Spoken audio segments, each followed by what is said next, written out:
Y'all on the phone. Dr. Umar Johnson calling in shortly. Judge Joe Brown later on in the show. Today, we'll do an update. We'll talk a little bit more about the coronavirus, as usual. That's the hottest thing going these days. And we're going to talk about educating and saving /. Dan here's with us today. African-American children, Dan. I forgot about that talk we had. I thought about it in mid-sentence. But we'll get together on it. Omar Baruti. Hold on, King Ya. We're coming right to you. Umar Johnson. Dr. Umar Johnson is on the line now. Okay, Doctor. We've got King Ya on line 1 and Dr. Umar Johnson on the special guest line. All right, let's take a comment from my friend and comrade, Omar Baruti, and then we'll get right into our topics. How's that for a plan?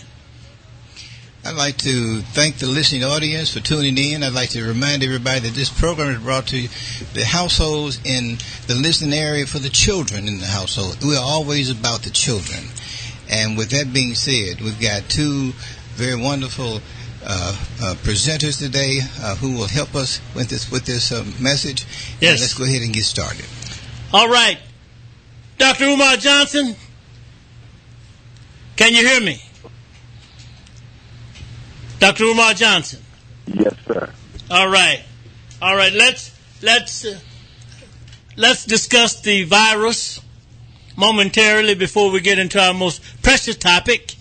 And what is your analysis thus far with this virus that we're confronted with? I believe that the coronavirus was invented by the United States government, as has been so many other viruses, AIDS, Ebola, West Nile. All of them were birthed in a laboratory, usually at the United States Army Biological Weapons Lab in Fort Detrick, Maryland. I believe that it was released into China as a means to destabilize the Chinese economy, which up until now has been the strongest in the world. So the primary purpose was to destabilize the Chinese economy. And in order to do that, they had to sabotage the entire global market just to undermine the Chinese economy. The second goal was to also create an atmosphere of fear and paranoia that would force Americans to voluntarily want to immunize and inoculate themselves and their children. As you know, there's a very heated argument taking place in this country. Many parents do not want to be forced to vaccinate their children. And this right here was a perfectly timed weapon to breed an atmosphere of fear, which would lead many parents to question their decision to not immunize their children. Dr. Johnson, do you say that because Donald Trump has a problem with the Chinese and he wants to dismantle the... It's not about Donald Trump. It's not? Nothing that takes place in America is about a president's opinions. Okay. One of the biggest misconceptions and facts of miseducation in this country is that people are led to believe that the president is an independent authority, that he makes decisions based on the way that he feels. Nothing could be further from the truth. Okay. The president is an employee. He is not an employer. He is the face and the mascot of the executive branch of government, but he is not the executive branch of government. All right. Having said that, what do you think about the president's position relative to China? I'm talking about the way he deals with them, the way talks about the Chinese government and etc. What do you think about that? Seems to be flip-floppy a little bit to me, because now he's sort of easing up a little bit, whereas before they were the entire blame for this thing. But go ahead, sir. Well, he can start to ease up now because the damage has largely been done. So once the damage has been done, you can start changing your tune a little bit. Yes. The mission has almost been accomplished. However, I think the Chinese economy is still a very strong economy, and it's going to take more than just the virus to totally decimate it. Yes. But it has been a success because many companies stopped importing Chinese goods. As you know, China is the Walmart of the planet Earth. It is the manufacturing giant of the world. And when you have every other country in the world being afraid by means of U.S. propaganda to import Chinese products, needless to say, without question, that the Chinese government felt the impact of that quote-unquote medical boycott. Yes. Well, what do you think about this idea of bringing manufacturing, and I'm going to say / jobs, back to the United States, and then we'll go to Omar Baruti and go around the table. I'm sorry. Go ahead, sir. Well, in theory, it's a good thing. But again, Black America has to always be very careful about applauding any effort that appears to look like on the surface that it's going to benefit us. Because even if they bring, say, 1 million manufacturing jobs back to the United States of America, who is going to decide who gets those jobs? Remember, even when opportunity is provided to America as a whole, Black people tend not to get our fair share because of inequity, racism, discrimination, and bias. So who's going to guarantee that those jobs are actually going to go to African-American families? All right. Well, I will say this in reference to that question. I think that Africans and African-Americans, Black people, if you will have to guarantee their own sense, as you put it, justice, equity, and also their own sense of employment and jobs as well. Hey, listen up, everybody. Give us a call right here at 901-452-3094. Or you may even give us a call at 901-324-7490. Let us go now to my friend and comrade, Omar Baruti, for some comments. Go ahead, sir. I'm with Dr. Umar. Yes. When I look at viruses like what I see Fort Detrick, Maryland. Mm-hmm. Because I know America has created viruses before. There's a book called A Higher Form of Killing by authors Paxman and another guy named Harris. And they talk about all the higher forms of killing that the American government has created to destroy people all over the planet Earth.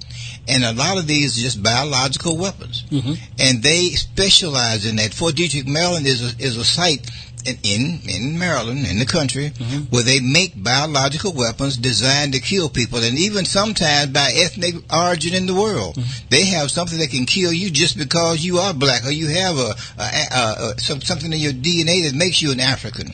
And then folks who are not, you laugh, but it's not a joke. They do it. No, I'm laughing, but it's serious. Yes, sir. Yes, sir. It's not a joke. This is a wicked nation. You don't realize how wicked it is. Mm-hmm. And brother was talking too. He said it wasn't nothing about Trump. Mm-hmm. There's a shadow government. When they want to take you out, president or no president, they'll take him out. This is not about Trump. It's about those that actually operate the strings of power. He's in the seat of power, but he has no power, except what they give him. And then when they decide they don't want him in the seat of power, he'll look like he's a man that can sit up there with some power. They'll get rid of him too. Mm-hmm. But this is the kind of government you live under, and you don't know what you live under because you think everything on the surface looks like peaches and cream, when everything under the bottom is full of rot and hell and damnation. Mm-hmm. Okay, we've got King Yah on the line. King Yah, your comment or question, sir? Yes. Good morning, Brother Wallace. Yes, Brother sir. Umar Johnson and Brother Omar Baruti.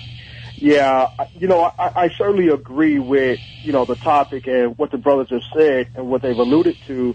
This isn't the first time that biological weapons and or chemical warfare has been used in the destabilization or the depopulation of the human race and specific races of our people. So now that we know that this is going on, what do the American people, the Black people, need to be doing right now? What do we need to be doing as a whole? And that's one question that I have to the panelists, to yourself, Dr. Umar Johnson, and Brother Omar Baruti. With regards, in retrospect, to the financial crisis that we are having, is this now a time while this smoke screen is going on to be investing in cryptocurrency, to be investing in Bitcoin? And if not, what type of currency should we as a nation of black folk or African-Edenic people be investing in to bring that infrastructure back and that financial stability within our community? Because this is hurting us in more ways than one. And we're complaining on one end, and yet we're not investing in specific types of currencies that will bring us up and uplift us as a whole, right? So that's my question that I have to Brother Umar Johnson. And it's a pleasure having you on the show again, brother, hearing your voice. It's been a couple of years. So with that, I digress, and I appreciate the opportunity of being on the show. Dr. Umar Johnson, go ahead, sir. Sir, I would say, firstly, I am very suspicious of any form of electronic currency that can be shut down and disrupted with someone merely pushing a button. I am very concerned with that. For me, it needs to be something tangible that cannot be controlled by those who control the internet. And when you're dealing with cryptocurrency, one of the biggest risks of that currency is if there is an electronic shutdown, it's going to be almost impossible for you to access, transfer, and use that type of currency. However, I'm not totally against it if black people control it.